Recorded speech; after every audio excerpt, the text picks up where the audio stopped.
The idea of you, alone against the world, is a pretty seductive one. Despite being myself for almost the entirety of my working life, a salaryman, employed by others, even when I was freelancing, I have always, despite my better instincts, had a degree of faith in the idea that if you're cunning and diligent enough, you can conquer the world by yourself and yourself alone. It's a romantic notion. It also represents something of an economic liberal myth or fantasy. Not so much in that it's impossible to achieve by any means, but that instead the necessary graft and basic luck required to succeed in this way does not exactly make it an advisable career path. Even on a small scale, I often wonder why anyone, anywhere, starts a food service business, for example, especially in this economy. In the UK at least, the profit margins are minuscule and people here have no more disposable income than they did before the 2008 financial crash, which is to say, not very much. While entrepreneurialism has been pushed as the solution to industrial decline here in the post-Thatcher era, I understand this thinking has a longer history in America and is even more conservatively coded in the form of rugged individualism. I mean, that's the modern American dream, isn't it? Living outside the system, maybe rolling the die on an emerging technology or industry, and reaching the point that rather than paying the government in taxes, you somehow convince them to instead pay you.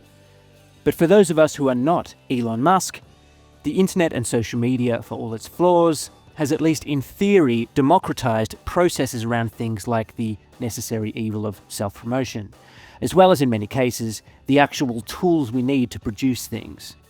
In music, advancements in technology made it possible for people to set up fairly effective, if simplistic, home recording studios for the first time in the 1970s, birthing the concept of the bedroom producer. And while many people, most notably the subject of this video, were able to produce hit records in this setting, the bedroom producer really took off in the late noughties and early 2010s, to the point where nowadays the industry is almost entirely just people who make music on laptops. Something that makes perfect economic sense when you think about how expensive studio time is, and again the tiny margins involved in creative industries these days. And as much as I concede and almost gladly accept that the original music making part of my own creative life is pretty much over, a part of me still wants to cling on to the idea that if I were stuck in a nuclear bunker or a desert island, alone with a laptop for long enough, I could, at a push, through my own sheer creative genius alone, create a world-changing piece of art. And I realize now that this is a seductive idea, partly also because, just like a lot of creative people, I've never really been able to successfully collaborate with others. Yes, I'm not ruling out the possibility that I am myself and impossible to work with dickhead, but I would say my experience over 20 years or so is that most musicians are impossible to work with dickheads. It's a miracle to me that any bands manage to stay together for the most part, and it's telling that the ones that do either opt for full-fat creative and economic democracy, or, more frequently, benevolent dictatorship. But creativity and power structures aside, in my defense, I think my main hurdle, outside of my terrible personality, is my work ethic. Not that it's poor, but that it's too strong. I have an obsessive personality.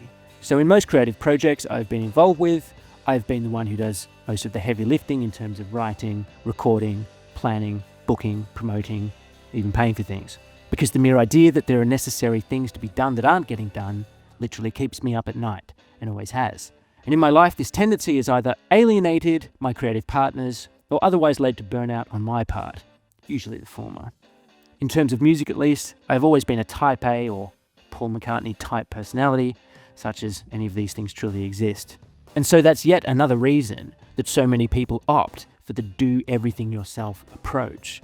You don't have to argue every point or justify everything you do whatsoever when you're working alone. It's great. I wish I had come to realize that this suited my personality earlier than I did, at least when it came to making music. However, as enjoyable as it might be to gripe about my own failures, I have since thoroughly convinced myself, as demonstrated by this very YouTube channel here, that we are all content creators now, for better or worse. Musicians, as in people who simply make or perform music, are definitely a thing of the past. Musicians now have to be videographers, writers, editors, producers, and marketers, all before you even get to the music. The music is the free bit you throw in alongside the brand, which is your actual product. And rather than view that as a depressing symptom of the death of art, which in many ways it is, I instead optimistically see an opportunity in YouTube to combine my knowledge of and talent for music in a way that doesn't require me to be young and cool, that doesn't require me to leave my house, and thirdly, in a way that almost perfectly matches my existing skill set. I mean, I did go to film school after all, and have worked mostly in public relations ever since. So as far as I'm concerned, this is me in my bedroom producer era. Now, this channel is quite obviously just me talking about my favourite records. I frame my main series deliberately as undiscovered or lesser-known masterpieces, but clearly my tastes are fairly conventional, at least for your average boomer dad.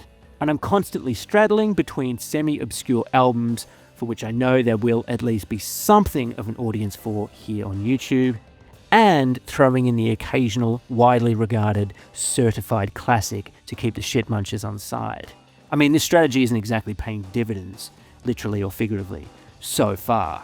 But to my credit, I have stayed mostly true to my values in resisting the urge to simply produce Beatles slop. YouTube has far too much of that as it is.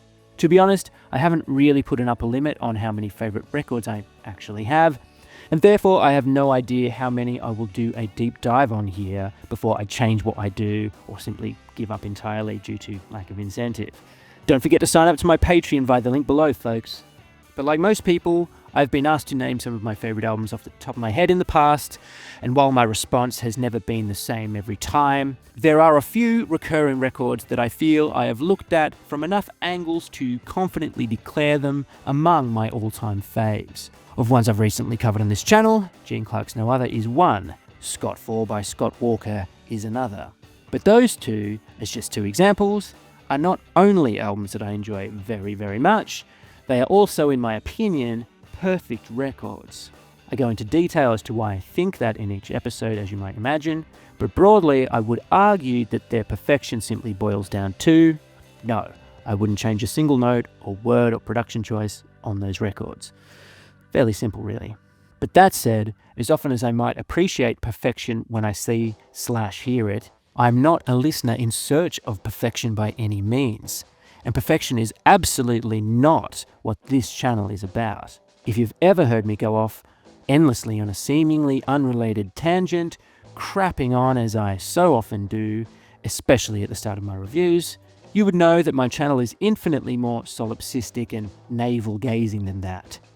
Perhaps partly at least because I, like you, like everybody, I'm imperfect myself. And imperfection is that most human of characteristics, isn't it? And personally, that's why over the years, the more quote-unquote perfect music has become more broadly, mostly through technological advancements and the changing role of music in our lives, the less interesting it has become, for me at least. So that's why, on multiple occasions, I have named A Wizard, A True Star by Todd Rundgren as my single favourite album of all time. Not because it is perfect, but instead because it says and does something else entirely. Something more interesting than mere perfection. In fact, in a sense, it rejects the very idea of perfection, at least in part by its very nature. And if you caught me on a different day, sure, I would tell you that No Other or Scott 4, or maybe even Big Star's Radio City, were my favourite single albums. But I have found myself coming back to Wizard again and again, perhaps because I think it says something very specifically about me. Or if not actually about me, it's about what I want others to think about me, in a sense. And while I will eventually get onto what this record does say about anyone bold enough to declare it their single favourite album, as reductive as such a statement might be in reality, I'm interested in the idea that music is like fashion or language or politics, in that we at least partially, sometimes wholly, use it to signal, telegraph, or project an image of ourselves deliberately for consumption by other people. Like it or not, I am a thoroughly left-wing person who is as woke as they come, insofar as anyone has ever been able to define what woke really means. But I am wary that liberal identity politics can sometimes be toxic and alienating in a way that is neither necessary or helpful. Of course, I appreciate that I can, in a sense, afford to hold that view, having won the lottery of life as a middle-class, straight white male. But what I want to make clear is that while I might talk about music as an expression of individualism, specifically my individualism, I'm not saying that because I expect you to care or that it matters in any way whatsoever. Instead, what I'm saying is that this music that we collectively hold up as a sort of cultural high watermark, at least in the post-war, post-Woodstock age of plenty as we rightly or wrongly view it, exists because of its inherent appeal to individualism, as I alluded to from the jump, even if this music was and is also itself produced, ironically, for mass consumption. I shop, therefore I am. This music says everything about me is not something I suspect that people were saying before the advent of consumer capitalism and arguably one of its greatest products, rock and roll. And Todd Rundgren could in many ways be the ultimate poster child for his generation, for several reasons. The obvious ones are perhaps that he was around for and a major player in psychedelic garage rock, piano-driven power pop, progressive glam and hard rock, to name just a few genres. The only man in the universe with enough swagger to become a rock star with a name like Todd. Todd, the kid you would have bullied at school. A man who turned his know-it-all nerdiness into a world-conquering asset.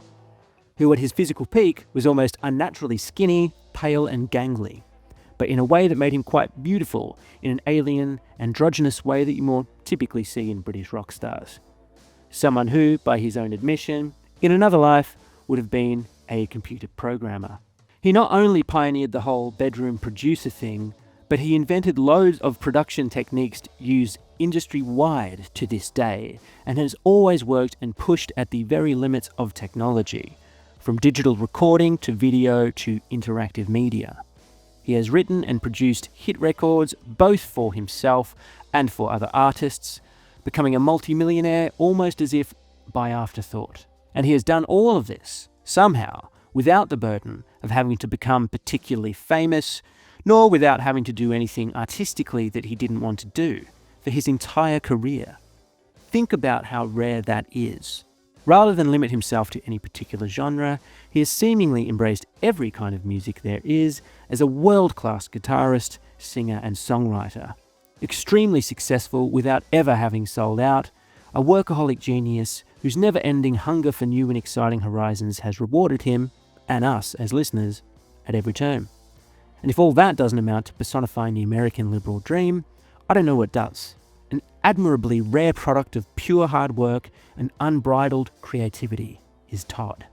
And while modern culture wants us to think that fame in one way or another is in any way desirable in reality, as opposed to how we picture it in our imaginations, we know from the behaviour of the rich and powerful that the most consequential actors in our society are the ones that walk unrecognised among us, operating from the shadows and behind the scenes. That is the space that Todd Rundgren has spent most of his career occupying, and any musician mature enough to recognise fame for what it is would surely want for the same thing.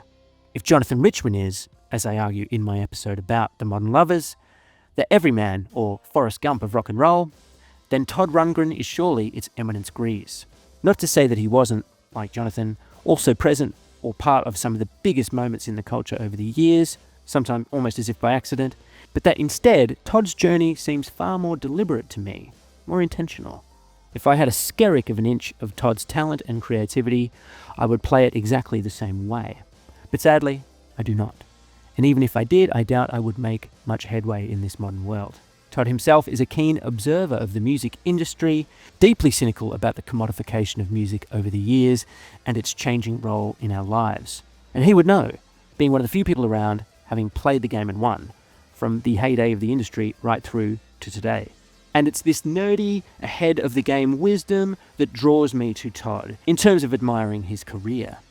But more importantly, it is his approach to the hustle that allowed him to indulge his own flights of fancy, as he does not just on Wizard, but on dozens of records over the years. His ingenuity, not just as an artist himself, but also as a producer for others, sustained him while his luckier but less industrious contemporaries' careers fell by the wayside. And like a true forward-thinking artist, He leveraged his early success to secure himself a high degree of artistic freedom that incentivized both a tendency for wild experimentation as well as a healthy tolerance for imperfection in his own work. Too many people, myself included, labor over things and work them to death, trying to iron out imperfections, usually as a symptom of insecurity. Todd's genius is alternatively about as casual as it gets, himself claiming to have written his biggest hit in almost as much time as it takes to listen to it. I really do admire the kind of balls it takes to put so little effort into things that really don't matter, like the lyrics of a 3-minute slice of power pop, and instead putting all that extra effort into writing yet more delicious slices of perfect power pop. It is actually quantity, not quality with Todd, and I mean that in the best way. And it also says something about Todd's ego, or lack of it you might say, that he can approach his art in this way. True to the nerd stereotype, Todd is apparently witheringly acerbic and sarcastic in person, but he clearly also has a healthy sense of humour as well.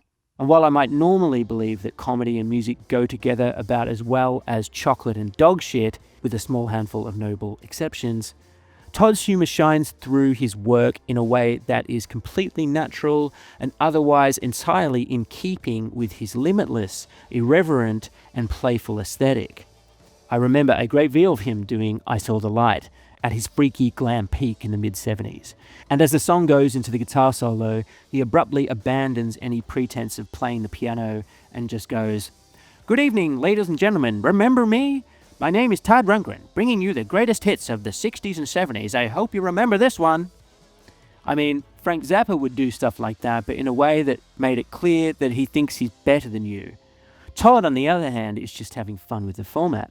But moreover, that kind of thing speaks to his unself-conscious, big dick energy, galaxy brain, more than anything else. You can hear it in his playing, especially his drumming, that his mind moves faster than his body. And also, beyond his incredible and idiosyncratic production work, this is the same expansive creative mind that in his solo career casually perfected a distinctly 70s American brand of piano-driven power pop based off little more than a fleeting infatuation with Laura Nyro, then to springboard off that success in order to take his one-man band, bedroom producer approach into the stratosphere, with a wizard a true star. And even if its multicoloured space-age, fever dream-like quality only represented a fraction of what he would soon move on to do, or the directions he would go simultaneously, it certainly represents the Big Bang, not just for Todd Rundgren's own creative freedom beyond the strict confines of pop commercialism, but also eventually, alongside the home recording advancements of the subsequent 3 or more decades, kick-started a whole industry of self-reliant, self-contained music makers made up of people who dreamed up entire universes from the safety of man-child goon caves across the globe. And yes, in some cases, conquering the world as a result. And it was the imperfect, unfiltered genius of a wizard, a true star, that did it. In Todd we trust. Todd Harry Rundgren was born in 1948 and raised in Upper Darby, Pennsylvania, itself within Greater Philadelphia, one of 4 children born to parents of Central and Northern European descent. He was a restless and inquisitive child from the off, clearly intelligent and obsessive about things, yet took to school badly in a way that people might these days associate with ADHD or similar neurodevelopmental disorders.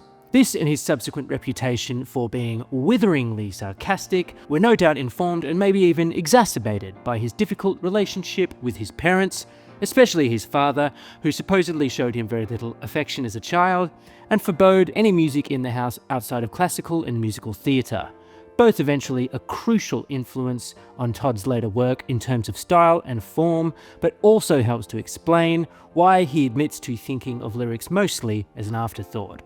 He was nonetheless a self-taught musician from a young age, and like just about everyone coming of age in the 1960s, he became infatuated with the British invasion alongside the Philly soul of his hometown, starting his first band at age 17 and fleeing the nest at the earliest opportunity. He first cut his musical teeth as a guitarist in the British blues mould of Eric Clapton in Philadelphia group Woody's Truck Stop, going whole hog into psychedelic garage rock with the formation of the Nazz in 1967, or just Nazz. Their name tellingly taken from a Yardbirds song. Now the Nazz are sick. A quintessential American Nuggets-era band, their widely regarded single Open My Eyes is an absolute classic of the genre, even if at the time of release it was largely ignored. Starting with its Who-like riff,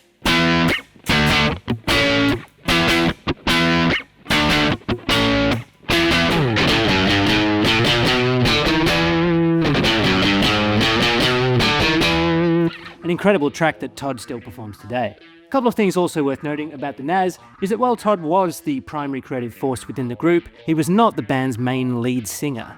His gradual takeover of the band did see him sing more and more over the 2 short years they were together, however. More importantly, they were very much steeped and musically rooted in the hard-hitting British psychedelia of bands like The Who, Cream, and to a lesser degree, The Move. This kicked off a pattern in Todd's career where he instinctively looks across the pond for inspiration, which says a lot about his later solo career as well, his foray into progressive rock with Utopia, and his career as a producer also. The Nazz's first album, the creatively titled Nazz, released in 1968, is fairly standard fare for a band still finding its feet, of course, notably featuring Open My Eyes, as well as an early version of Hello It's Me, a song he later rehashed as a single with significant success in 1972. Again, almost as if by accident, but in reality the product of his natural creative drive, Todd first took an active interest in all aspects of production during the recording of this album, the industry being at the time full of producers who didn't really do much of anything or really contribute much more than pressing record and standing around smoking. That's a major reason why their second album, the self-produced Nazz, released in 1969, is far superior. Todd was writing a lot more on the piano by this time, having taken a particular interest in the singer-songwriter Laura Nyro.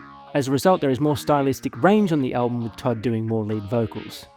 2 standout, bona fide classic tracks on it include album opener Forget All About It, a psychedelic classic that to my mind practically invents the Dungan, early Tame Impala sound, and one of my favourite tracks of all time by anyone ever, to be honest.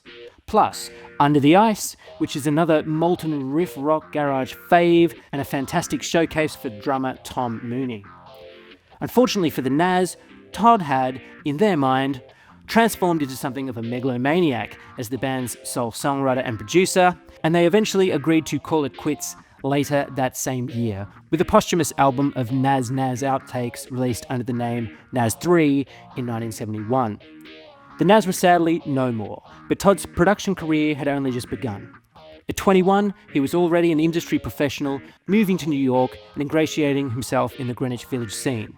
It was there he met Bob Dylan's imposing manager, Albert Grossman, who asked Todd to become the house producer at what would eventually become Bearsville Records. Between 1969 and the peak of his own solo career in 1973, the Toddmeister racked up production credits for artists including Jesse Winchester, Great Speckled Bird, and most notably the band for their third album, Stage Fright, in 1970. While much of his early production work was for artists either not quite on the upward slide and occasionally on the downward one, he soon went on to produce a series of diverse and iconic early 70s albums, including debut records for Sparks and the New York Dolls, Badfinger's widely considered best album, Straight Up, in 1971, and blockbuster butt rock success with Grand Funk Railroad's We're an American Band. In his spare time, he also embarked on what started out as a modest solo career with Runt in 1970, a perfectly pleasant collection of little songs, including his first classic, if minor, hit, We Got to Get You a Woman. On it, he was backed up by famous brotherly rhythm section in Tony and Hunt Sales on bass and drums respectively, plus cameos from members of the band, as well as Mark Moogie Klingman, soon to become a key player in Todd's solo story. He leaned further still into the Laura Nyro-influenced piano balladeering with his second solo album, Runt, the Ballad of Todd Rundgren, really solidifying what would become the Todd Rundgren sound. And while it is piano-led for the most part, my favourite tracks on it personally, Bleeding, Chain Letter, and Parole, are riffy guitar-driven tunes. In all, I really like the ballad of Todd Rundgren in its cute smallness, its clever and economical approach to pop, nonetheless including a wide-ranging stylistic palette that he would further expand upon for his next record, and in the opinion of many, his masterpiece, Something Anything, released in early 1972. As I so often find myself saying on this channel, I would love to do a deep dive on this album, but I haven't chosen to do that now, because as much as I do adore this record, Wizard really is my preferred of the two, if only by a whisker. On top of that, Something Anything is a 90-minute double album, which would make it a bigger undertaking than I have time for just now. And finally, Wizard is infinitely the lesser known of the two, and therefore more appropriate for this channel. That said, it is worthy of a brief overview, not least because so much of its aesthetic indeed naturally bleeds into Wizard. For starters, Something Anything really is the big bang of bedroom producer records. Of course, while McCartney 1 and Emmett Rhodes' self-titled album both came out 2 years earlier, Todd really blew the doors off on this one insofar as demonstrating just how much one person can achieve on their own, or more or less on their own, even despite the fact that the fourth of its 4 sides does include backing musicians and was recorded in conventional recording studios. Firstly, as far as drugs are concerned, Todd was by now a casual pot smoker, and it was his abuse of ADHD prescription drug Ritalin that really drove the making of Something Anything, both in terms of its writing and its production, with Todd very often writing the songs as he recorded them. Working first in the small but state-of-the-art ID sound studios in his newly adopted home of Los Angeles, Todd tracked the bulk of the album's first 3 sides rhythm tracks, himself playing every instrument of course, with assistance from 2 in-house engineers.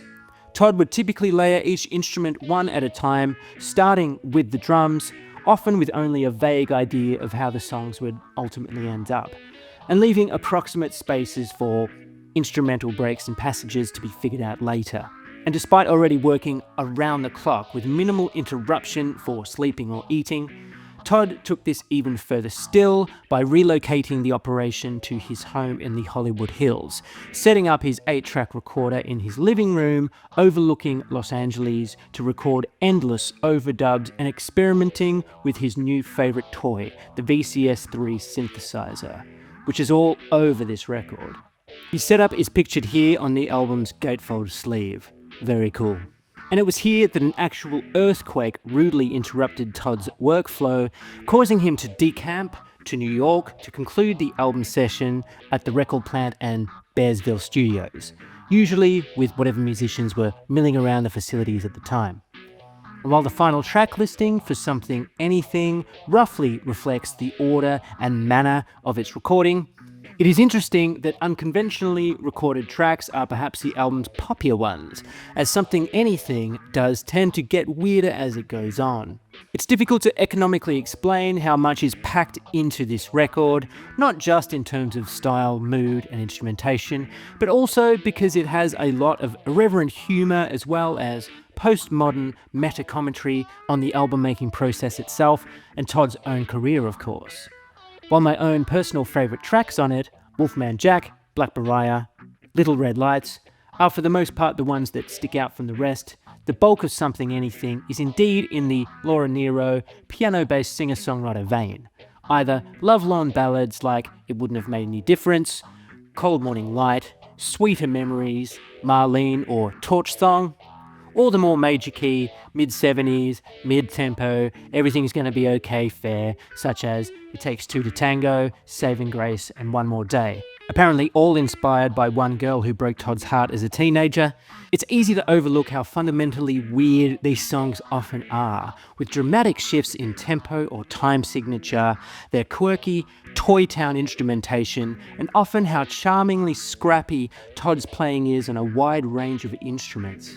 His piano playing, for one, by his own admission, is super simplistic, mostly 2-finger chords. Harmonic simplicity and economy of playing is key to much of his playing, and Todd never saw his lack of instrumental proficiency out of his excellent guitar playing, of course, as anything remotely akin to a handicap, and he was right to think that. This is because power pop is a genre of music that most greatly benefits from having these qualities, with the album's hit singles proving steadfast classics within the genre. I Saw the Light took Todd no more than 20 minutes to compose, with its simplistic Moon in June lyrics adding rather than detracting from its charm. 'Cause I love you best, it's not something that I say in jest, 'cause you're different, girl, from all the rest in my eyes. And while I personally appreciate a deep, literate and occasionally verbose lyric, I'm equally of the view that the very best pop speaks to elemental human emotions, ones that are best captured simplistically, especially when matched with the right music as it is here. The cheeky misogyny of Slut is a low-key favourite as well, but Couldn't I Just Tell You is the other power pop staple from Something Anything, compressed to all hell with its punchy acoustic and electric guitars and block vocal harmonies. Couldn't I just tell you the way I feel? I can't keep it bound up inside. Something strong doesn't seem like to me. You can turn your back whenever you please. It's impossible not to love this song. Its ripping guitar solo also calls ahead to the twin guitar earning of Thin Lizzy and the like. A reworking of the Nazz tune Hello It's Me from the album also became Todd's only top 10 single, and with Something Anything, Todd Rundgren had arrived, albeit briefly, as a 70s glam pop radio superstar, seemingly poised to conquer the world. And it says everything about his fearless creativity that he would so casually risk alienating his newfound teeny bopper audience with his next move, a wizard, a true star. Now, I myself am fundamentally self-taught when it comes to music production, etc. And given the incredible free resources available online these days, I think there is really no excuse for each and every musician out there to be able to engineer and mix a recording, at least in a basic way. Personally, I think I came to this position slightly too late, in the sense that I first found myself in a recording situation when it was still the done thing to pay a man to do all the technical stuff. And yes, it was always a man. I always had an interest in the process, but more than anything, I didn't develop the confidence in my own abilities as early as I wish I had in retrospect. Nor, in all fairness, had the requisite home recording technology become affordable for me until much, much later, when I actually worked in a music shop in my early 20s. And as a result of that, I don't think I quite developed my ear, or at least formally learnt to hear things objectively. The kind of thing professional mixers can really only do after years and years of making all the mistakes and reiteratively learning from them. And despite having ultimately engineered and mixed a hell of a lot of music over the years myself, mostly my own music in all fairness, I know this to be a weakness of mine, as I've had more than one knowledgeable and experienced sound engineer point out the flaws in my mixes that I effectively can't actually even hear. And I'm fine with that. Experts exist for a reason and should be deferred to wherever possible. I would say, however, perhaps that, like Todd, I make my own music almost entirely for my own satisfaction, and therefore I don't feel it necessary to adhere to convention. Especially in the post-computer age, we as listeners demand perfection from our music. Beyond actual composition, I'm talking about perfection in terms of pleasing sonic textures, compression, perfect pitch, especially in singers, and perfect timing insofar as music being rigidly lined up to a grid or a click. Aesthetically, it has always been fashionable to superficially reject this stuff in favour of more natural dynamics and musical interaction between players.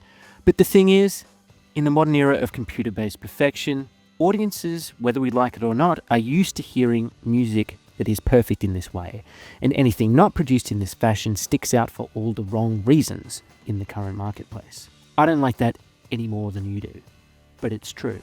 And of course, in the early 70s, we were a long way from the age of perfection, but I would say, even for 1970s production standards, that had admittedly come a very long way in only a few short years by 1973, Todd's own records sound very, very weird. And even weirder still, listening to them now. Which is interesting because Wizard was not recorded in Todd's home like its predecessor mostly was. Instead, Todd and keyboardist Mark Mogi Klingman purpose-built secret sound studios from scratch at a Manhattan location smack bang between Chelsea and the Flatiron District. apparently during, rather than before, the recording process of the album itself. It's notable that only a few years earlier, Paul McCartney had also utilised multiple recording studios nearby in Manhattan for the recording of his 1971 classic, Ram, an album which, like Wizard, also benefits from a perceived homespun bedroom recording aesthetic, even though it was mostly tracked in professional studios. But as far as the album's sound is concerned, the first thing to consider is quality. We can partly put some of this down to the practicalities of recording to tape, reusing old tape for multiple takes that would inevitably wear the tape physically, and the necessity of having to bounce multiple instruments down to a single track in order to free up other tracks for further recording. And there had to have been a hell of a lot of that going on a record like Wizard. Incredible for its time for how many overdubs are clearly present on the recording. The other factor is that Wizard's runtime famously goes more than 10 minutes beyond a normal LP's 45-minute limit, itself achieved by narrowing the width of the physical grooves of the vinyl, resulting in a noticeable, if slight, further reduction in both overall volume and quality. And part of the reason that I myself am not and will never be an audiophile is that by and large, I cannot particularly hear this apparent lower quality on Wizard, at least in comparison to Todd's other also weird sounding albums, having already taken his baked-in, semi-lo-fi approach into account. And speaking to that, there are two qualities on Wizard that pertain to my own quirks, both as a listener and a music maker. Tellingly, both things that I love about Todd's music generally that audiophiles tend to absolutely hate. The first is how toppy his mixes are. There is really very little low-end information in them, as mixing nerds would say. It's all snare drum and cymbals, pokey guitars, synths, and squeaky high-pitched vocals. Very much an acknowledged hallmark of early to mid-70s pop and rock. Outside most of Todd's output from that decade, which is trebly to the point of being brittle in the minds of some, not me I might add, the most extreme example I can think of is probably Big Star's first album, and I've personally been slapped on the wrist for my own toppy mixes, because modern ears demand so much more bass than they used to. Let's not forget how thin so many classic 60s albums are, not to mention that sound systems were not designed to reproduce a whole lot of bass during that era, let alone the advent of subwoofers, etc. Todd's work of this time is intended for small radios for the most part, so it makes sense that the upper mids and highs are front and center sonically. And as anyone who has spent any time at all trapped in a small space with a drum kit would know, drums in the real world do not sound anything much at all like they are presented to us in recordings and live settings. And this brings me to the second feature of Wizard that I adore that sound engineers do not. And again, something I've gotten a lot of shit for myself. Todd deploys an iconic snare drum sound in particular that I've seen described on stevehoffman.tv as the worst drum sound in the world. And I feel compelled to not only defend it, but even declare it probably my favourite drum sound of all time. And it's not only a toppy sound with very little bassy thud in the kick drum, again, which is what real kick drums actually do sound like in real life, but the snare specifically is quite deliberately distorted through an analog mixing desk, which, considering the high pitch and lack of dampening on the drum in the first place, draws out a ringy overtone in the sound that just cuts straight through the mix perfectly. I'm sure there are a million similar examples in other music, but the rhythm tracks on the Jackson 5's early hits tend to share this saturated sound, as it seems a perfect fit for 70s soul and R&B. By no coincidence, a major influence on Wizard. So a toppy mix with a high-pitched, ringy snare, as heard on Wizard, is very much frowned upon in the modern age of perfect, inoffensive sound, and for all the vintage production trends that have made a comeback in the last 20 years or so, I've not really heard anyone with the guts to try and bring this back. As we know from Metallica's Saint Anger album, controversially, the only album of Metallica's that I even slightly enjoy for this very reason, a deliberately ringy snare is a cardinal sin, a violation of our most sacred conventions. But Todd's very mission off the back of his success with Something Anything and its various hit singles was to radically shift away from convention with Wizard. And the sound of the drums are just the beginning. On a couple of songs, you can even hear two simultaneous drum tracks at once, for starters. But for my money, the futuristic ambience of Wizard comes from its preponderance of analog synthesizers, most notably the Putney VCS-3, and its weirdness from the structure of the album itself over the course of its near 56 minutes. Todd initially envisaged its 19 tracks along an approximate flight path, inspired by his experiments with hallucinogenic drugs, namely DMT, mescaline, psilocybin and LSD. Considering that at a mere 24 years old, Todd himself had only previously up until then experimented with ADD meds and weed, his pre-existing manic work ethic and overactive creative mind on contact with psychedelics produced something quite a long way from the noodly jamminess of the Grateful Dead, the brooding darkness of the Doors, or the stoned fake profundity of Pink Floyd. Eschewing those particular psychedelic cliches, the Todd Rundgren we get on A Wizard a True Star probably has more in common with Psych's Patient Zero, Jimi Hendrix. Not just because he also fits perfectly the guitar god mold, but because he is pushing at the absolute limits in terms of recording technology, composition, and album format. And I mean both limits in that Wizard is both simultaneously lo-fi and futuristic, especially in his use of synths, and is packed with seemingly half-realized ideas and partial song fragments, as well as expansive rock epics, with all tracks technically capable of standing on their own while also seeking together into one continuous flow, interrupted only by the necessity of turning the record over halfway through. Seriously, space rock is probably the best word for what it is, even if it musically has more in common with Frank Zappa and Yes than Hawkwind or whatever. My love for it explains why the White Album, with all its genre-spanning weirdness, is probably gun to my head my favourite Beatles record. But in all fairness, Wizard makes the White Album seem plodding and cautious in comparison. The whole thing is such a head-spinning, tone-shifting, style-hopping work of creative restlessness that veers wildly between garage, psych and pop glam that made up his then lineage, with diversions into musical theatre, demented ragtime, reworkings of soul classics, and Mario Kart map-level themes, decades ahead of its time. The inclusion of covers plays into my own conception of Wizard as a soundtrack to Todd Rundgren's dream, in that the 10-minute mini-suite of 4 consecutive mid-60s soul classics buried on side 2 are so lovingly reimagined, yet incomplete and slightly twisted, in that they create an almost half-remembered subconscious atmosphere. Every track on Wizard is another Inception-style dream layer step downwards from the previous one, only to uncover more wonder and more weirdness.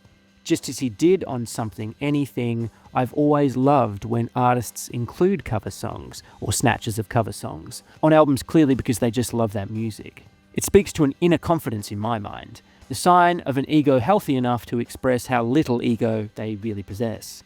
Again, like Frank Zappa, there's plenty of humour in all this too, especially in that he's not afraid to look or sound silly, put on voices and refer directly to himself or even his manhood in the lyrics. He's not sneering at his audience, at least not for the most part, nor is he relying on an assembly line of world-class musicians, again for the most part, in order to realise his idiosyncratic, self-indulgent vision. He has the confidence to let himself be stupid and irreverent, not just because he's smarter than everybody else, I mean, he is that, make no mistake, but mostly because Wizard is a piece of art in the truest sense. Not a note on this album is there because he thought it might help him shift a few extra units. It's completely self-indulgent in the best way, which in itself makes it profound. And as far as the lyrics go, he first sets out his galaxy-brained vision in the opening track, after which we're veering wildly from commentaries on sexuality and body image, existential despair and human connection, sideswipes at his contemporaries, murderous character studies, triumph over adversity, and for good measure, a hell of a lot of instrumentals. And just as well, because alongside what are ultimately often very short snatches of ideas, usually synth-led exercises, experiments, or skits, we are also treated to quite a bit of blistering, face-melting rock here. To my ears, his lead guitar playing is quintessential 70s butt rock, yet bizarrely he is not widely known as a guitar icon. His voice is unique in its tone and elasticity, and capable of just about anything on a technical level, even if by his own admission it took him a few more years to get on top of the fatigue of live singing. But that's a different thing. As a multi-instrumentalist, Todd runs the whole gamut, including synths, drums and saxophone, much like he did across most of Something Anything. Although unlike that album, the specifics for each track are far harder to track down so far as who plays what. I know that at least a dozen supporting musicians also feature across Wizard's 19 tracks, many of them likely on just one or two. Mogi and the Rhythm Kings, the quartet of Mogi Klingman, Ralph Schuckett on keyboards, John Siegler on bass, and John Siomis on drums make up the core members of Todd's backing band here, and would almost all later become members of Utopia, Todd's next group project. And while it's mostly impossible to know for sure which tracks are indeed ensemble performances, I would posit that the telltale sign of Todd having played all the instruments by himself is on those tracks where there is a noticeable degradation in the quality of the drum sound. This is because on those tracks Todd would supposedly simply busk the drum parts himself in the studio based on an approximate idea of where the songs would go, only to then overdub the other parts one by one and naturally degrade the earlier recording of the drums having to bounce down or just through tapeware. The basic tracks on the ensemble performances were alternatively recorded all together at the same time, therefore not suffering from this effect nearly as much. But what speaks more to the quasi-homegrown bedroom producer aesthetic more than anything is less who played on what, and to Todd's unique genius as a producer, is that he is the sole engineer on the record as well. Which is to say he would place the mics on his own, hit record in the control room, then run out onto the studio floor, pick up an instrument and do a take. Which I've never really heard of anyone doing, at least certainly not in a professional studio setting of the era. I cannot overstate how completely confident in his vision and ability to capture it he must have been to approach recording in this way in the pre-computer era.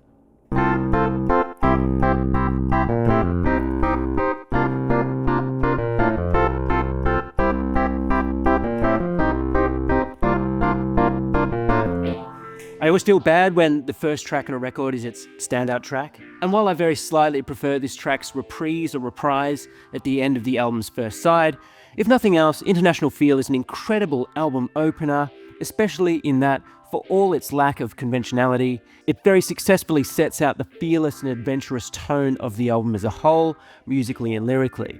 I've even heard it said that lines like, "I only want to see if you give up on me," is a meta-commentary on the listener's ability to endure what follows on this record. That said, International Feel is comparatively accessible, so if you don't like this even a little bit, which in all honesty is kind of hard for me to fathom, I can guarantee you're not going to like the album's subsequent 53 minutes. I mean, what is there not to like about this?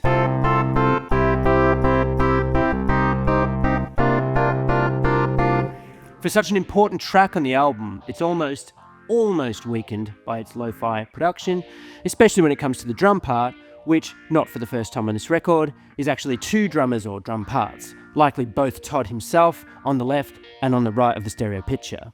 So while the combined effect of this hasn't got the fullness you get on other tracks on this record with only a single drum part, it does successfully contribute to this track's epicness as this interlocking wall of oversaturated mechanical rhythm that kind of flies at you. Bizarrely enough, in the verse the more dominant drum part in the left channel appears to be playing against the song's otherwise conventionally felt rhythm of having a snare on the 2 and the 4 beat of each bar, which is what the far simpler part in the right channel is doing, instead emphasizing the snare on the 1 and the 3. It switches to the more conventional 2 and the 4 in the chorus. Nobody would record and mix a rhythm track like this nowadays, and yet it somehow still works when taken as a whole. Everything about it is unconventional, of course, with the chords following their own bizarre logic as they follow the main melody. And as a side note, while I might not get the chords 100% right myself here, as much as I admire Tame Impala, they absolutely butcher the chords in their version of this song. I only want to see if you give up on me, but there's always more. There is more. I love the way the International Feel refrain, the notes of it, stay the same while the chords underneath kind of shift around. Plus those incredible fractal synths snaking their way up the left and right side of the stereo picture. But there's more interplanetary deals. But there's more interstellar appeal. But there's more universal ideas. But there's more international feel. Second verse crashes in a half beat before it should, giving the song a propulsive energy like we're falling down the stairs or, better yet, hurtling through space. And after the structure goes through that twice, it ends on a short outro using the intro chords with the drums playing a snare on all 4 beats of the bar. A wall of synth-generated white noise kind of swallows the track up as the instruments sort of fizzle out, giving us just a hint of what we're going to hear more of later, and just about my favourite groove that I really can't get enough of.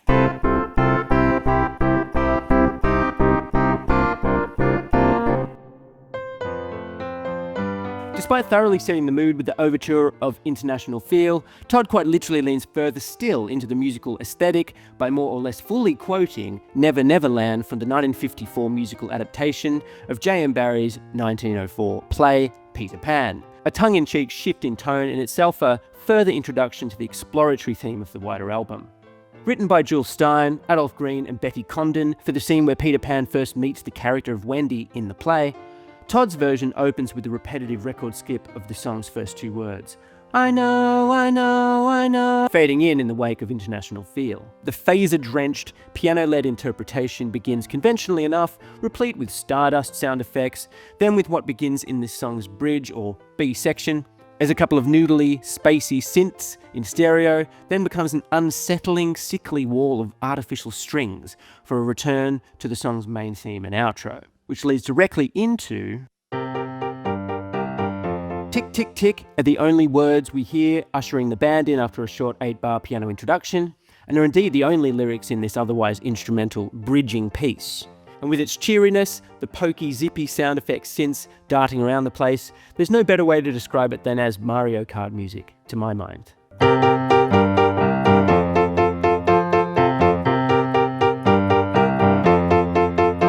It builds up tension as it cycles through its chords, much like you would imagine the music would do in a video game. Surely but a twinkle in Shigeru Miyamoto's eye as far back as 1973. And after barely more than 1 minute, it builds up for a second and final time before smashing into a slice of insane scuzzy-wuzzy psychedelic rock.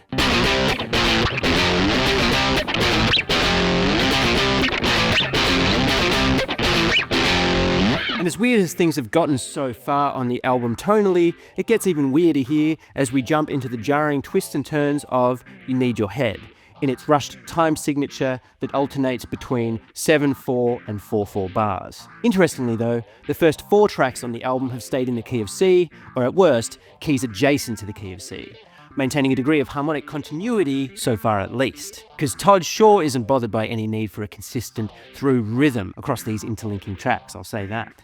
Again, over the course of no more than a minute, we get a pair of helium voices listing all the body parts one doesn't need, with Todd screaming back his response to each line hysterically. You don't need your feet because you know you got wheels. You don't need your hands because you know how it feels. You don't need your eyes because you know how she looks. You don't need your tongue because you know how she cooks. But you need your head, goes the refrain. It happens twice before we get the first face-melting guitar solo of the album, and the band finishes on something of a cliff edge before we smash into Rock and Roll Pussy is basically just an E-pentatonic free-for-all rock-out, with every instrument wailing away under Todd's rather accusatory lyric. In it, Todd takes a pot shot at his fellow rock and roll stars, living high on the hog while preaching for revolution. The story goes that Todd was inspired by bumping into John Lennon at the Troubadour in LA, while Lennon was in his drunken, lost weekend phase. Although I don't see why the reference to smashing your guitar couldn't also be a dig at Pete Townsend, whose classic Won't Get Fooled Again is considered by some as a defeatist, low-key, conservative anthem. Not unlike how Revolution by the Beatles caused a lot of leftists to consider Lennon, in today's parlance, a melt. Whatever the politics, almost half of Todd's minute-long OG diss track is the almost delirious repetition of the words, only just a, before its pointed final line.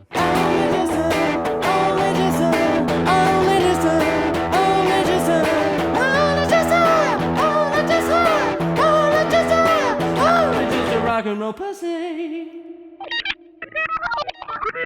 In what sounds like a combination of a sped-up field recording of actual dogs, processed human laughter, and bizarre synthesizer sounds, Dogfight Giggle is more of a skit than anything, a surreal, non-musical break between miniature songs.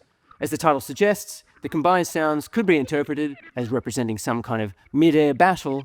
Then again, the spoken word interjection at the very end, "Don't you think about anything but sex," might recontextualize what we're hearing on the track as less of a fight and more of a roll in the hay. Who knows? Supposedly inspired by a makeup artist and costume designer friend of Todd's, You Don't Have to Camp Around is typical of his mid-tempo, neither one thing nor another, intermission-type piano tunes, in this case set to the rhythm of a drum machine. On the surface of it, the lyric seems like quite a sympathetic portrait of a young man grappling with his sexuality one way or the other. Daddy don't like it, but mommy still wonders. Sweet boy, but you're allowed to try it, and I point no fingers. Sweet boy, I'm still wondering what it means, boy.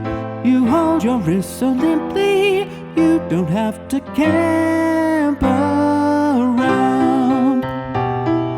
It's actually quite difficult to know if Todd's playing a character or if he's being casually homophobic here. Certainly nothing unusual, even in the upper echelons of show business back in the 70s. But I don't think it matters particularly, as the song's slight and flippant nature is entirely in keeping with the album's stream of consciousness vibe. If Tick Tick Tick It Wears Off is a great soundtrack for Mario Kart, then Flamingo is the same for Zelda, with its somewhat medieval, plinky-plonky synth-generated 8-bit vibe, establishing a theme before shifting into another rhythmic meter or launching into a new feel altogether, as if our player character, Todd in this case, has jumped up and reached a new level or plateau, be it jumping through a forest, a watery cave, or hurtling through space once again. But unlike the previous 6 miniature songs, or more accurately, vignettes, it extends beyond the apparently obligatory 1-minute mark, cycling procedurally through its 3 moods or movements over a solid 2.5 minutes. A cute, if slightly demented, diversion or side mission before the next proper song on Wizard, Flamingo is bookmarked with an outro that gathers speed and intensity before we hear the apparent sound of a vehicle door slamming and ushering in the next track. Starting off with a lone accordion, the most striking thing about Zen Archer initially is how present and loud the halftime marching drum figure is, alongside Todd's main vocal, which is high-pitched to the point of parody. The lyric is a somewhat abstract portrait of the titular Archer and his adventures wielding his murderous bow and arrow. And a yellow moon is rising, and there can't be no disguising that the pretty bird is dying with a silver arrow lying at its side. The following chorus or bridge, or whatever you want to call it, ruminates on the supposed vastness of human suffering. Rivers of blood, oceans of tears, life without death, and death with no meaning. After another verse, it takes a far more significant turn into a proper B section as our shadowy assassin, Zen Archer himself, appears at the end of the second verse with the line, "As a dark figure slips from out of the shadows." Alongside the wash of cymbals and what I can only assume is a ghostly, whistly synthesizer, we get a serve of classic 70s era piano chord magic here from Todd that I will cover in the discussion of the outro, which is basically an extension of the same part. Structurally, all in all, we get 2 cycles through these distinct A and B sections before the outro, which itself makes up almost half of the song's 5.5 minutes. The saxophone solo by the legendary session man David Sanborn from that point onwards lifts the whole piece up and out into the stars, eventually as Todd's own soaring guitar solo weaves in and out across the mix as well. But the main focus of this section is the chordal wall of Todd's vocals that follows the chords across 2 long bars at a time, while the rhythm section invokes the slow march of the song's verses earlier on. Instrumentally, the arrangement here reminds me of the heavenly coda of the song Dennis by Badfinger, while compositionally, I think the undeniable predecessor is the tag of Brian Wilson's masterpiece, Surf's Up, as first released on the Beach Boys album of that same name in 1971. Otherworldly in its almost existential, childlike yearning.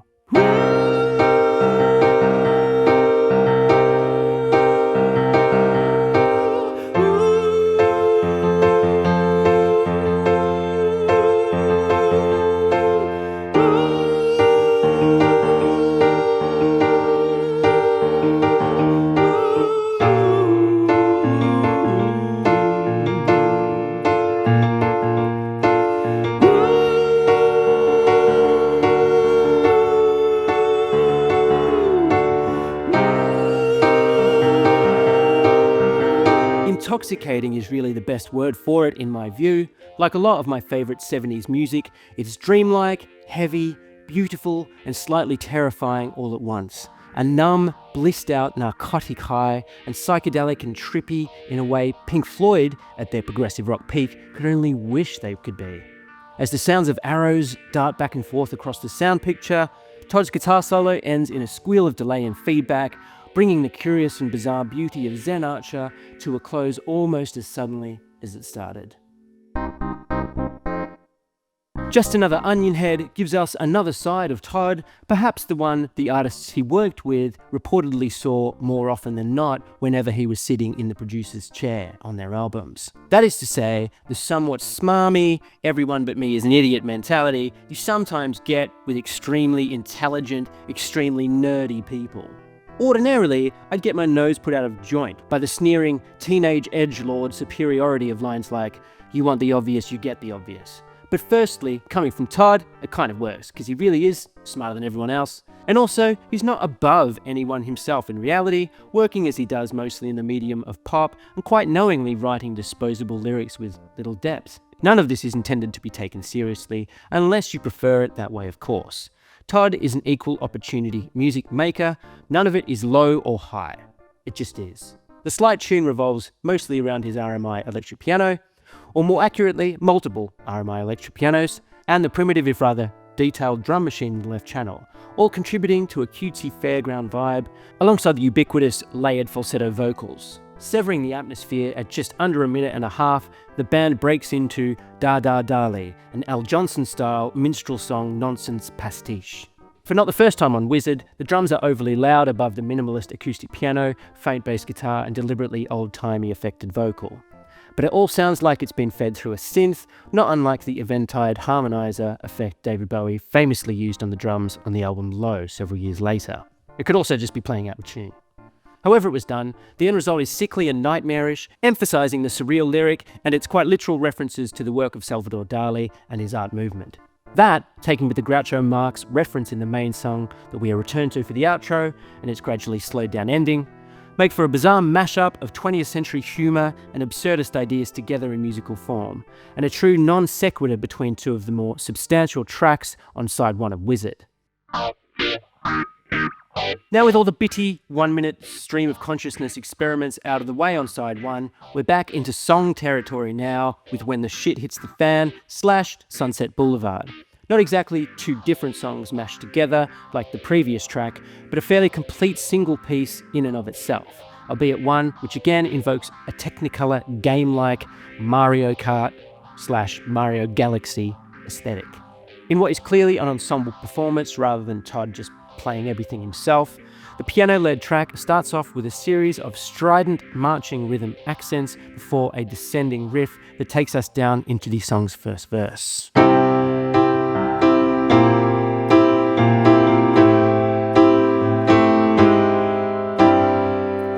Opening line, "Earthquake in New York City, the Chrysler building fell in my yard," delivered over something of a math rock riff, to my mind is Todd transferring his experience of the earthquake during the recording of Something Anything in Los Angeles over to the East Coast to justify the song's lyric, celebrating the stretch of road that runs through Beverly Hills and West Hollywood. Todd's apparent safe place, Sunset Boulevard. Sunset Boulevard.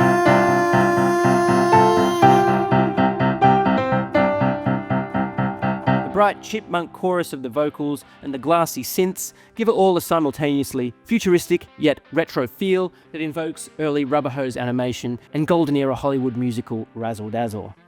It's weird, it's wonderful, and entirely unique.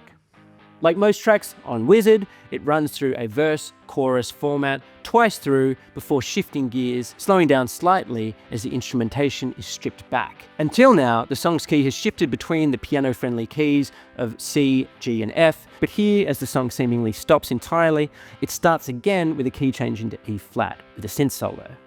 The rhythm section cleverly turns the beat around underneath every 4 bars, again in a way that makes you feel like you're jumping through levels in a video game. It effortlessly shifts back into its original key, and we get the same descending riff from the intro again, before a third verse, and a glitchy repetition of the math rock riff. Skipping the chorus and heading for the outro as it winds down to land on a final chord of C. Coincidentally, the first chord of the next track.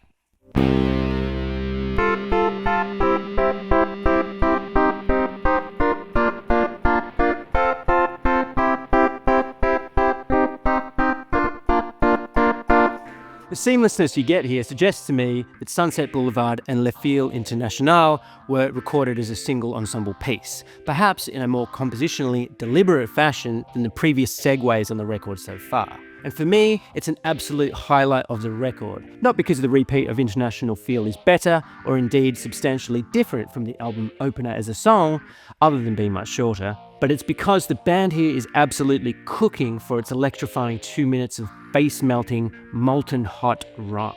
And as much as I love the homespun loose charm of International Feel, Le Feel International, named as such presumably as a nod to the French socialist anthem, hints at what a shit-hot band can do with more or less identical material.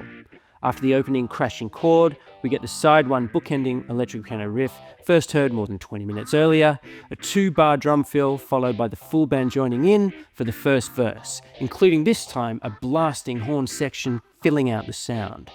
Other than a single far more confidently performed drum part, again overdriven and cutting in Todd's trademark way, my favourite element is the toy piano sound framing the chord changes of each bar. Wait another year, Utopia's here. Note the tongue-in-cheek reference to the actual band Todd would go on to launch the following year. But there's always more. And a particularly pretty piano lick when the band hits the major 7th chord. There is more.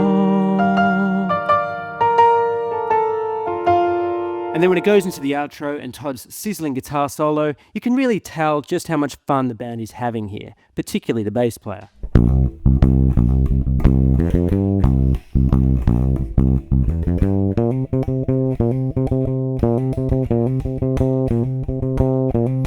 I'll take as much of that as I can get. It's not the last time on Wizard that Todd will wring a hell of a lot out of what is essentially a single note figure.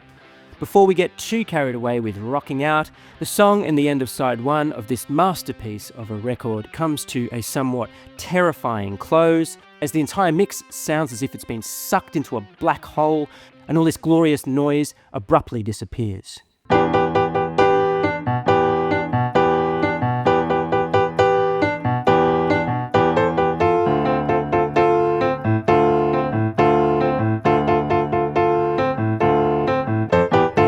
Wasting no time at all for the beginning of side 2, Todd's piano introduces Sometimes I Don't Know What to Feel, perhaps the most conventional song on all of Wizard, and certainly more in the vein of Todd's Carole King-style balladry on Something Anything.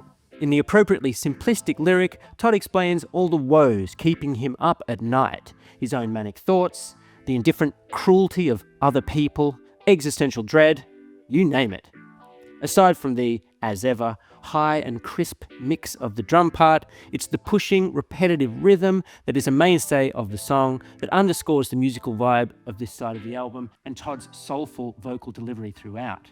Sometimes I just feel so afraid, but I know that no one else has it made. If I just believe in myself, I don't need no help from nobody else, and I can make it alone. There is joined by a chorus of Toddettes in backing vocals. Everything will be cool. Got to keep on keeping on. Nothing else I can do. The track's slow pace means that in 4 and a bit minutes, it's more or less over after 2 times through the verse and chorus, plus a few extra choruses at the end. A simple but effective structure, a powerful change in mood, and with the filling out of the sound with a horn section, a great introduction to the soul side of A Wizard, a True Star. Does Anybody Love You is a cute little 1.5-minute electric piano intermission, with Todd encouraging the listener to let go of their body image hang-ups and have confidence in themselves. You're so lovely, so wise, you could make Venus crawl. But love between the ugly is the most beautiful love of all. There's some organ and some minimalist percussion, with its final chord setting the scene for the soul extravaganza to follow. The gorgeous saxophone of either session man Michael Brecker or David Sanborn opens up the 10.5-minute soul medley with Todd's version of the Impressions' 1963 classic, I'm So Proud. Originally written by Curtis Mayfield, Todd's version slows the song's 6/8 time right down and significantly alters the cadence of its original refrain. With the wider medley being seemingly one continuous ensemble performance, here it enjoys a simple, minimalistic arrangement, with the whole piece a wider showcase for Todd's lush one-man band group vocal. We really only get about half of the original song, but it's slowed down so much that 2 verses and a chorus almost surpass the length of the original. As it slows down, a beautiful whistle synth flies us up into the stars, and rather than land on the song's implied final chord of G major, it instead pivots to an E chord, a new key for the introductory chord of Ooh Baby Baby, written by Smokey Robinson and originally released by The Miracles in 1965. Outside of the chordal wall of Todd's cooing gently, it's another sparse and dynamic arrangement for the most part, giving the main vocal plenty of room to show off Todd's soul chops. In the game, I lost you. What a price to pay. And I'm crying. Ooh, baby, baby. The delicacy and attention given to the medley is genuinely psychedelic in itself, considering the relative insanity of the wider album up to this point. It really is like a blissed out dream. Once again, we're a mere 2 times through the verse and chorus of this song, before once again the implied ending chord, on this occasion, what should be E major 7th, instead rises up to B flat for the introduction of La La, brackets, means I love you, close brackets, originally released by the Delphonics in 1967. At a mid-tempo, this part of the medley is a comparatively jaunty slice of Philly soul from Todd's hometown, of course. In fact, the original is far slower and groovier, frankly, as pleasant as this version is. The things that I'm saying are true, and the way that I'm saying to you, did you hear me? Todd's really going up into Bee Gees territory here, and I must say I've always had a soft spot for nonsense songs, especially in the early 60s R&B mold, like Da Do Run Run and Do Wah Diddy Diddy. But before we get too carried away with the track and the beautiful, if seemingly uncredited, flute playing throughout, we're then pulled jarringly into Todd's 7/8 time signature version of Cool Jerk, the 1966 hit for Motown trio, The Capitals. Cool Jack, Cool Jack. While for the first 3 of the 4 soul covers, Todd tends to run through only the song's verse and chorus maybe twice before moving on. On Cool Jerk, he more or less completely recreates the track in full, beyond shifting the time signature abruptly, of course, recalling You Need Your Head from side 1 in its manic energy. He even more or less playfully recreates the jive-talking middle section, then the breakdown, and reintroduces each instrument one at a time, almost word for word exactly like the original. The do it, can you do it, can you do it, can you do it turnaround sounds positively demented given this arrangement, and at 10.5 minutes the soul medley does something unusual on Wizard in that it actually fades out, old school style. Recalling some of the more off-the-wall, humorous tracks on the 4th side of Something Anything, Todd puts on his funny voice for Hungry for Love, a fairly hard-rocking, if slight, bit of fun before we properly enter the final dash for the finish line on the record. Mum's old-fashioned cooking, caviar and champagne, a meal at McDonald's. Nothing fills a man when he's hungry for love. The lyric invokes the classic blues and rock trope of physical hunger as a metaphor for the singer's sexually ravenous appetite.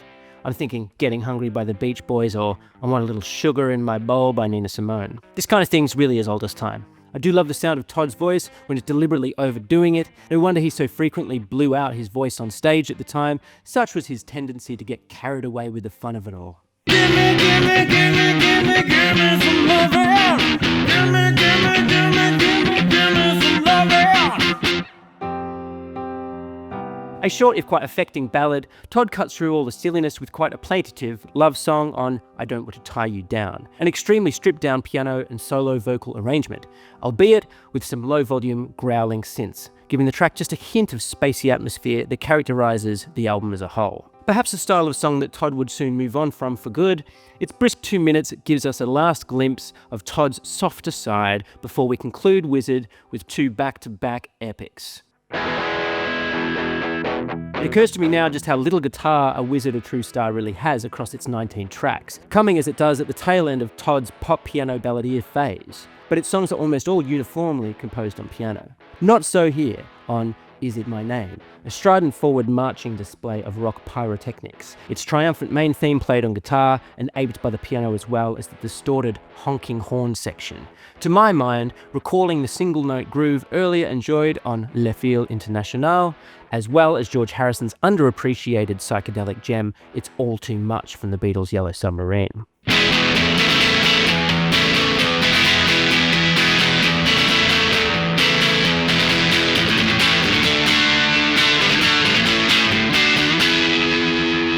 There is cause and effect. There's a reason I'm so erect.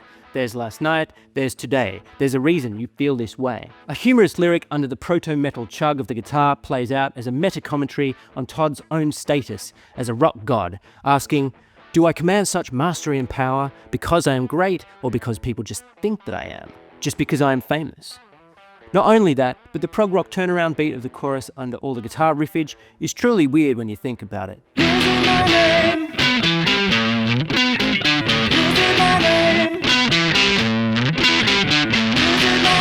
By the same token, he's asking out loud why he isn't being loved for just who he is. Regular old nerdy Todd. Why don't you love me? Why don't you love me? Why don't you love me? Is it my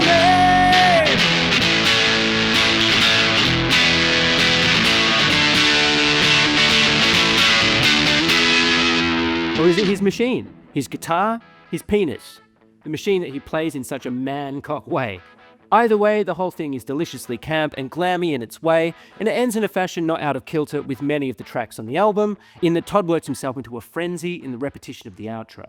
We've been waiting so long.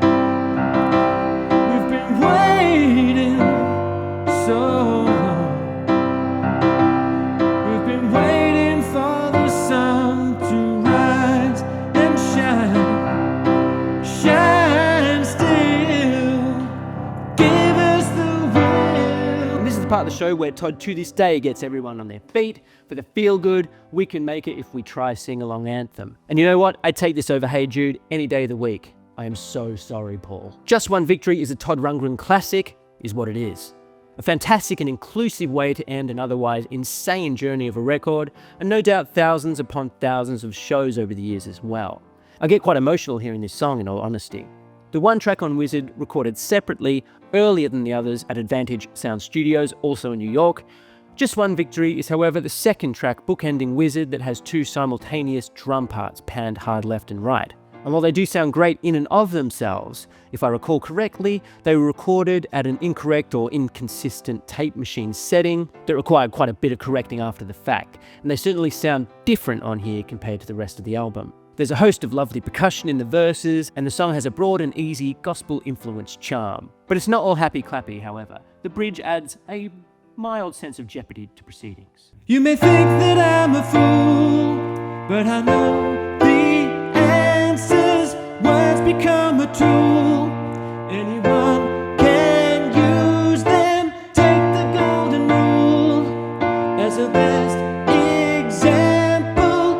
Eyes that have seen know what I mean. It eventually returns to the introductory section again, another big chorus before a breakdown clearly intended as a clap along, this being the bit in the show where Todd acts out the lyrics, praying for it all day, fighting for it all night. It's great stuff. First entering the song in its second verse is the indecipherable backing vocals that remind me of some of Paul McCartney's wordless backing vocals on Ram. Here they later on become a dominant feature of the song's outro or extended coda. Kind of like at the end of Grease, where the car slowly ascends to heaven, Todd's searing guitar sings us back home as the song slowly fades out. Just One Victory is a beautiful bit of optimism to go out on. A Wizard, A True Star's release in March of 1973 couldn't have been more poorly timed, in that this was the exact moment Hello It's Me from Something Anything reached its chart peak. Wizard itself, of course, very deliberately gave Todd's new teen-oriented glam pop audience the finger, so much so that he refused to release any singles at all from Wizard. Surely a very serious artist move that you might associate with the likes of Led Zeppelin around the same time. The critics at the time loved it, even if the fans, for the most part, didn't quite understand what he was doing. While it didn't do nothing chart-wise, reaching 86 in the States, it didn't chart in the UK whatsoever. Using many of the same players who backed him on Wizard, he formed the band Utopia with the intention of touring the album with a big bells and whistles stage show, unfortunately abandoning the idea after only a few weeks. But none of this mattered because Todd never made Wizard with any intention other than to please himself, and his production career could easily carry him through. The sprawling double album Todd, released in 1974, is something of a sequel to Wizard, if not quite as fearless and thrilling in its execution. It's got some absolute classics on it in The Last Ride, Is It Love, Heavy Metal Kids, Don't You Ever Learn, and Sons of 1984. It continues a lot of Wizard's production aesthetic, something that bleeds further still into Utopia's first album, Todd Rundgren's Utopia, also released in 1974. For the first 5 years and 5 albums of Utopia's main run, they were one of the few American groups legitimately playing what you would call progressive rock, otherwise an almost exclusively British form of music outside of, say, Rush. As for Todd's solo career, he tended to put out another solo record between each Utopia release, starting with Initiation in 1975, a lovingly put together collection of covers in 1976's Faithful, and what many consider a serious return to form with 1978's Hermit of Mink Hollow. In all fairness, a really good record. His production career also continued alongside that, producing notable albums for Hall & Oates, Steve Hillage, and only one of the best-selling albums of all time in Meatloaf's Bad Out of Hell, released in 1977. And regardless of what you think of it, and personally I don't think much, it certainly made a mark on the music business, and it fulfilled Albert Grossman's prophecy that Todd Rundgren would someday become the highest paid record producer in the world. Then going to the 80s, as so many of their progressive rock contemporaries also did at the time, Utopia went in a far more pop and new wave direction, with the occasional novel genre experiment thrown in. A notable example being 1980's Deface the Music, a fun Beatles pastiche that more than rivals the Ruttles. Utopia eventually disbanded in 1986. Having first taken a major interest in spirituality at the peak of his commercial fame in the mid-70s, as for his solo career, Todd's spiritual side manifested itself in a decidedly more new agey sound in the early 80s, with 1981's Healing, 1982's the ever-popular Tortured Artist Effect, itself spawning the minor hit Bang the Drum All Day, and one of my personal favourites of his, 1985's A Cappella, an incredible, lesser-known record arranged only using Todd's voice. To my mind, the direct predecessor to Bjork's highly regarded 2004 album Medulla. Some rather incredible shit went on in Todd's personal life over the years as well, starting with him adopting the future Hollywood star Liv Tyler, the result of a brief affair between Aerosmith's Steven Tyler and Todd's then girlfriend, Bebe Buell, proving what a good guy Todd really is. And while it was, of course, the freewheeling, free love in the 70s after all, I personally wouldn't even trust Steven Tyler then or now, alone in a room with my pet dog, let alone my beautiful wife. Stemming partly from the song Rock and Roll Pussy from Wizard, Todd engaged in a public spat with John Lennon in the music press throughout the 70s, only to discover after Lennon's murder in 1980 that Todd himself was another potential target of Mark David Chapman's, who, when arrested, was wearing a Todd Rundgren t-shirt. In 1980, Todd, his wife, and several guests at his Woodstock, New York home were tied up and robbed by 4 masked intruders, which is pretty messed up. The guy has lived a life, I'll say that. And yet, he has seemingly never really slowed down or let anything get in his way. To this day, he mostly lives in Hawaii, yet continues to tour the world, including stints as a member of the Cars as well as Ringo Starr's all-star band. And I love how unashamed he is to perform just with backing tracks as well as full bands. Such is his disregard for convention. He's also still pumping out solo albums, up to his 25th at the time of recording. And while I am not familiar with much of his post-80s solo work, he has remained at the cutting edge of recording technology in the digital era just as he did in the analog, branching out further still into video production, computer software, and music distribution services through the 80s, 90s, and 2000s. Alongside all of the music production techniques Todd has pioneered over the years, he also personally invented the first interactive televised concert, the first interactive multimedia album, and the very first graphics tablet. And while the collapse of the music industry has eventually seen his production work mostly dry up, he is widely considered one of the most influential producers ever to do it. I'd like to give a special mention to Skylarking, the 1986 album Todd produced for the British band XTC, a group I have covered elsewhere on my channel. Seriously, Skylarking is an incredible album and definitely a career highlight for everyone involved, despite the fractious circumstances of its production. But while Todd Rundgren's influence extends far beyond just his solo musical career, more than 50 years on from the release of A Wizard, A True Star, it's difficult to overstate this album's importance beyond the mere confines of rock music. The legacy of Wizard itself took many years to build up a proper head of steam, and he performed it start to finish with a big band, costume changes, and special effects for the first time in 2009. I have no doubt that people will continue to hear it for the first time and marvel that this possibly came out as long ago as 1973. And I think that's partly because, while synthesizers like the Mini Moog had been knocking around for a few years already by 73 and had slowly crept into mainstream rock and pop, I can't think of many albums outside of novelty records that were as heavily laden with analog synths as early as this. Wizard came out a year before Kraftwerk's Autobahn, which was their first album after transforming into a full synths and drum machines electropop group, and 2 years before Giorgio Moroder also turned to Eurodisco and really popularized the genre. While the album's bearing on the entire 80s decade of synth pop also cannot be ignored, its influence on electronic music could later be heard in the music of Daft Punk, who not coincidentally used International Feel rather than one of their own songs to open their semi-autobiographical science fiction film Electroma in 2006. And more recently, his influence can be heard in acts like Simian Mobile Disco and Hot Chip. It's worth saying the album's genre-spanning, mood-shifting psychedelia and specific nods to 60s soul were a major influence on Prince's iconic Purple Rain soundtrack in 1984. And then on the more obligatory rock side of things, Todd Rundgren's wider influence is perhaps most significantly heard in the neo-psychedelia of Kevin Parker's Tame Impala, Soft Bulletin and beyond era Flaming Lips, Foxygen, and more recently their protégés, the Lemon Twigs. Todd has also directly collaborated with many of these artists over the years as well, to name just a few. And speaking of the Lemon Twigs, a band I adore, I am at pains to add, it's very easy for rock guys like me to get pulled towards modern groups that basically cosplay as 60s and 70s rockers, heritage revivalism as some have coined it. But as much as I like music that sounds like old music and have made a fair bit of it myself, rehashing the past is low-key, a depressing and reductive approach to creativity, in my opinion.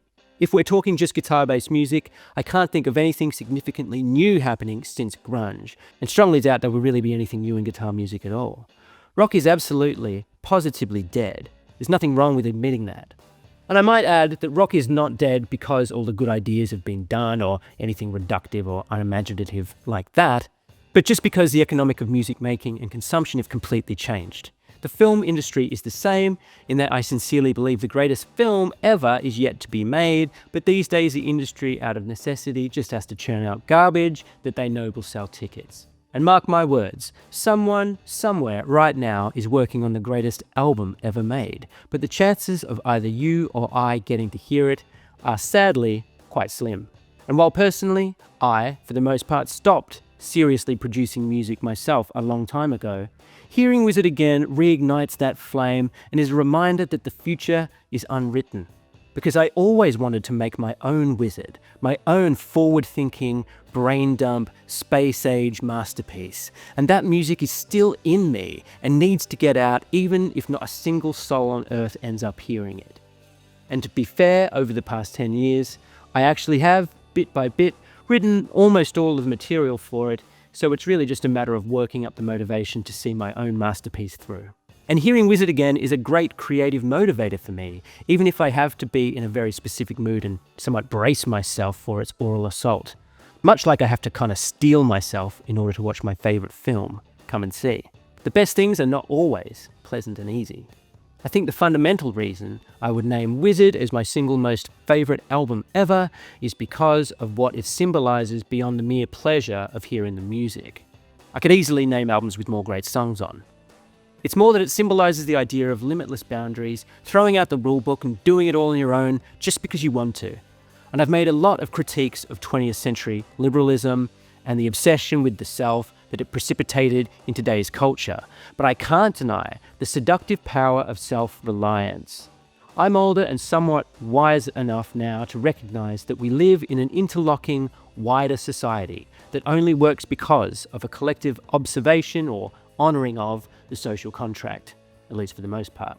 But the dream of every teenager who picks up the guitar is the remote possibility of achieving riches and fame through what, essentially, is play. Music is play for adults. The idea that you and your ideas alone could be your whole life is something I still really cling to in a sense, as that very idea gets further and further away from reality with age. Todd Rundgren is a rare human being for having achieved that on his own terms.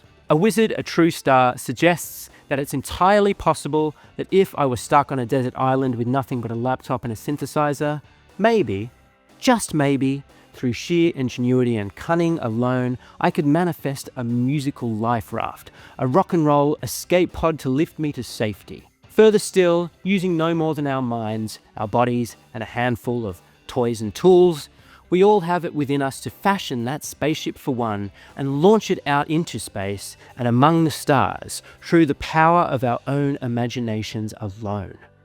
Prepare for liftoff.